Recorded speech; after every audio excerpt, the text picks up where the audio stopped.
เต้นเลยเต้นยังไงคืนไปฟ้อนแม่ฟ้อนได้ไหน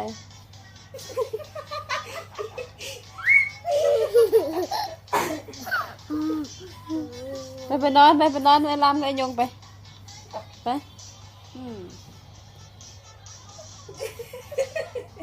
นอนไหม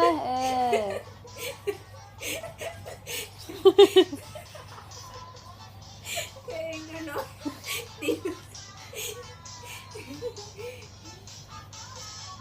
เต้นมาวันนี้นะมึงตีเต้นเลย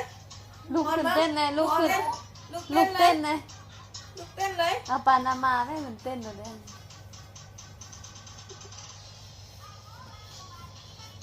เอาเต้นปานามาไปไอ้ลำเปิดเพลงปานามาให้เต้นมันน่ะเป็นหมักนะส่งแล้วเอาแต่ว่า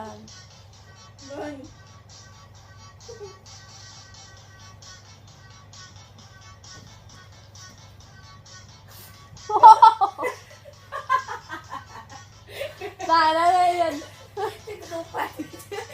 จุกประดึงแล้วกำลังพอดีเลยเล่นเห็นมันเคลื่อนหมอนเอาไงบ้าง